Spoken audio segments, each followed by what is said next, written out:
Tyrone Bowman live. Welcome to the program on tonight. Welcome to the conversation. If they don't respect us, they don't respect our money. If they don't respect us, they can't have our business. We don't shop where we're not wanted. We don't buy where we are discriminated against. Throughout the 20s, 30s, 40s, and 50s, even going into the 60s, racial discrimination in some of the biggest places that now call themselves consumer friendly refuse to allow Black people and other minorities to come into their places of business. Well, it's all going down. Ladies and gentlemen, as reported by USA Today in an article written by Betty Lynn Fisher, the headline reads, "Consumers are planning a one-day economic blackout on February 28th. Here's what to know." Consumers are preparing for a 24-hour economic blackout on Friday, one of several boycotts planned by groups of consumers or activists to protest what they call corporate greed companies that have rolled back the diversity, equity, and inclusion efforts in President Donald Trump's effort to eliminate federal DEI programs since taking office. On Friday, those groups are encouraging consumers to not spend any money anywhere for one day.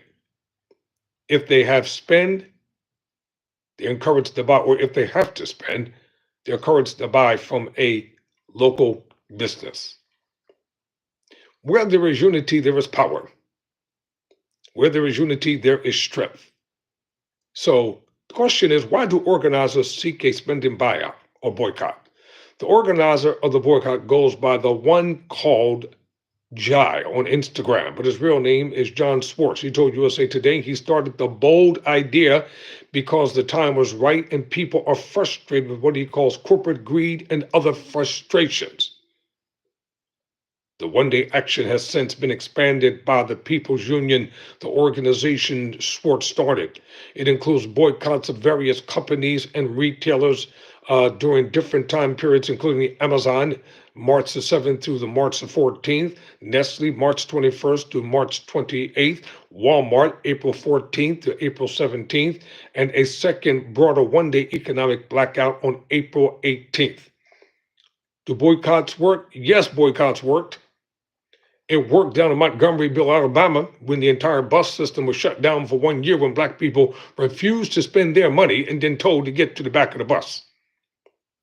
It broke the company. The White Citizens Council even had the unmitigated gall to take Dr. King and the movement to court to try to sue them for economic losses, trying to demand Black people pay your hard-earned money and still get on the back of the bus. Not so. That's what forced them to change their policies. Don't tell me the policies can't change. When people unite, when people speak up, when people protest, it works. And some people, they don't care because they're not affected by it. They're the privileged part of society. They're the ones who are oppressing people and taking advantage of people and selling rotten goods to them, as long as they can make a profit. So yes, boycotts work.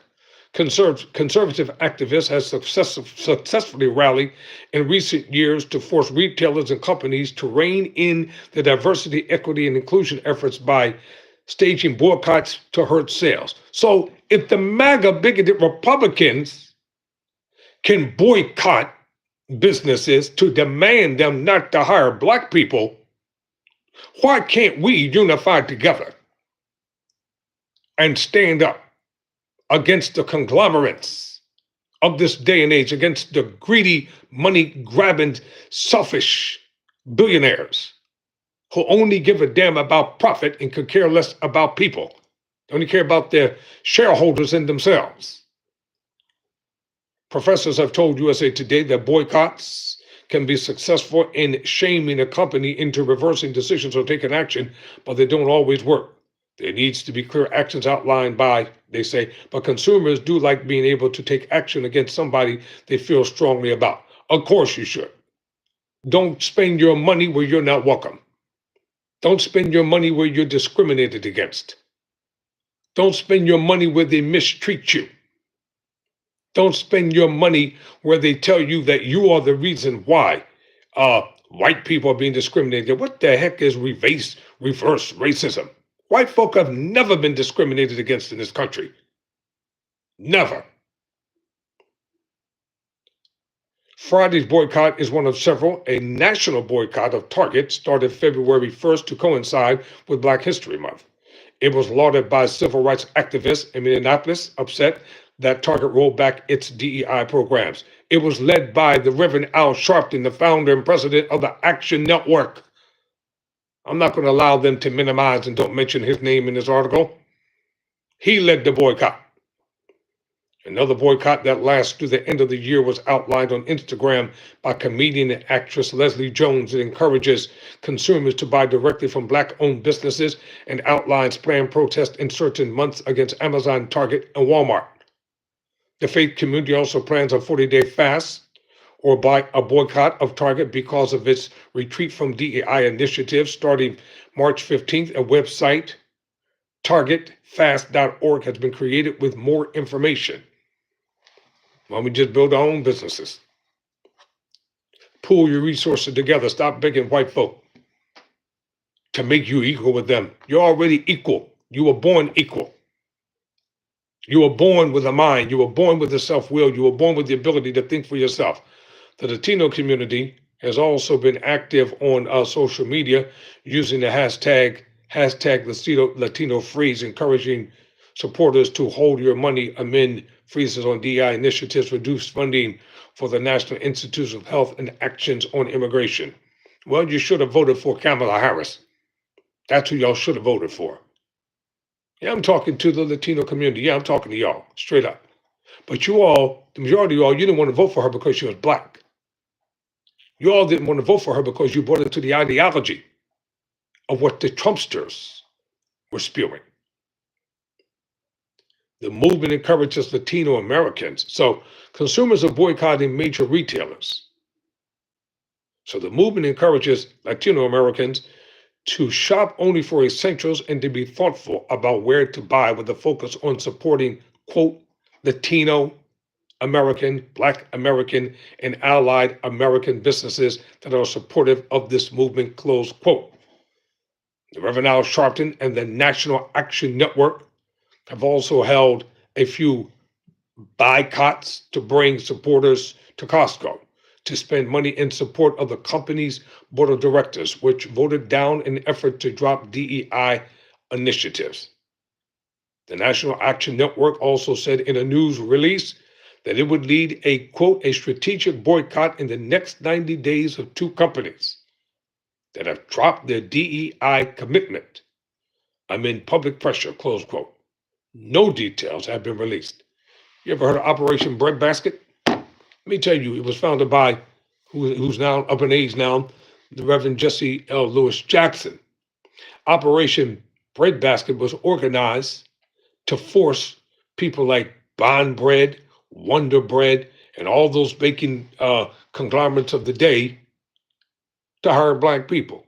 And when they found out that their sales were drastically dwindling down to nothing, they changed their policies. And for those of you within your own neighborhood, stop letting people treat you any kind of way and you go there and spend your money. It's all going down February 28th, whether people like it or not. Let me tell you something, Paul. Let me speak directly to you. Nobody has a problem with Trump being president. We have a problem with his racism and bigotry. That's what we have a problem with. I'll talk directly to you. If he would just act presidential and do things that presidents are supposed to do, then people would like him more. We don't like the fact that he's a racist and a bigot. We don't like the fact that his entire administration with the token Negro that he put in HUD is filled with nothing but white supremacists. That's what we don't like. Now, MAGA that. Never surrender. Never quit.